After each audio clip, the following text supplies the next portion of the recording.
Kasih karunia dan damai sejahtera yang dari Allah Bapa kita dan dari anaknya Tuhan kita Yesus Kristus menyertai kamu. Amin. Shalom Amanginang, selamat pagi. Boha kabar Amanginang, sehat-sehat mate. Saya didongani asini rohani Tuhan tamahamu, tang yang nami Tuhan memberkati Amanginang. Dan mari tetap setia mendengar firman hari ini, Poda Amsal 18 ayat 15. Rohana patas mangomo parbinotoan, jala pinggol ni halat napistar majalahi parbinotoan.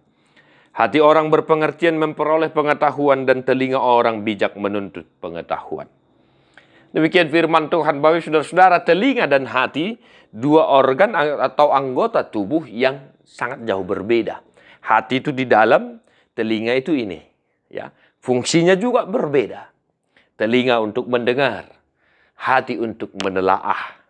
Nah, penulis kitab Amsal mengingatkan kita yang pertama Manginang, pun berbeda antara hati dan telinga, tetapi kita diajak untuk ke dalam satu hal, yaitu pengetahuan. Ya, Manginang ya.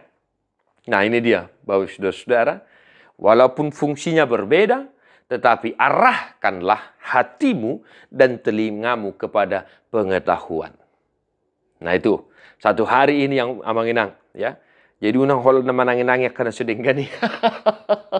Unang holan itor hatok pinggol tot si pareoton mananginangi honak kagusip ya, akalan nasing lumubiak ke hata-hata na sedenggan. Hatimu juga satu hari ini senantiasa jagalah hatimu sebab dari sana terpancar kehidupan ninnado. Ya Amanginang ya. Situasi apapun yang sedang kita hadapi, janganlah telinga cepat panas, janganlah hati cepat panas. Tetapi sikapilah dengan baik. Nah yang kedua, nah itu dia. Tadi saya katakan, jangan cepat telinga ini panas, hati ini panas. Tetapi sikapi dengan baik. Menyikapi segala sesuatu dengan baik membutuhkan satu hal, yaitu hikmat dan kebijaksanaan yang daripada Tuhan. Bisuk dohot roha hapat tason, uboto manirang nadingga dohot narwa. Contoh, teladan yang sering kita jadikan rujukan adalah Raja Salomo. Ketika dua orang ibu memperebutkan satu orang anak. Apa yang dilakukan oleh Raja Salomo? Itu sungguh luar biasa. Nah, Amanginang, ya, Amanginang, mari. Saya sering katakan, baik melalui khotbah di gereja, di renungan, ubah permohonanmu. Jangan melulu itu-itu saja. Mintalah hikmat yang daripada Tuhan itu. Supaya kita bisa menyikapi segala sesuatu dengan baik. Mula dong penasalo nang itorhatop pita manguhumi. Mula dong penahurang unang itorhatop pita manihai. Mula dong penasalah unang seholan na berpikiran negatif pita tudong ata. Hikmat pengetahuan mengajarkan kita untuk senantiasa berpikir positif. Dang nalahu mangapini hahurangan hasalan hadusau. Daung, tidak. Amanginang, no.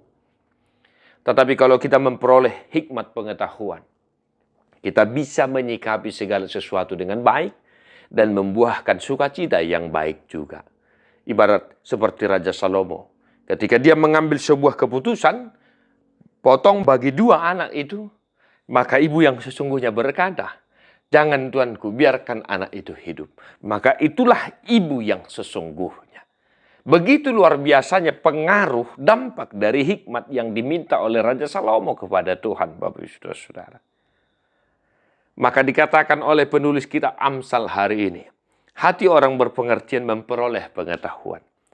Dengan kita menyikapi segala sesuatu dengan pengertian yang baik, kita bisa melihat mengapa itu terjadi. Apa sebabnya dan bagaimana memperbaiki yang salah itu. Amanginang, mari dalam kehidupan kita, aktivitas kita satu hari ini, kita hiduplah dengan firman ini, agar sukacita kita di dalam Kristus Yesus juga menjadi sempurna. Lihatlah, 5 perempuan yang bijaksana itu. Dia menyiapkan segala sesuatu dalam menyambut kedatangan pengantin itu. Mereka memiliki pengertian yang baik.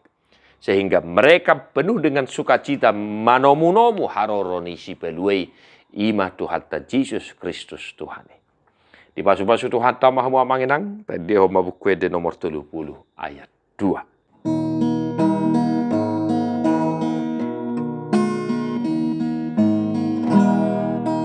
Ganup ari mengajari hamina di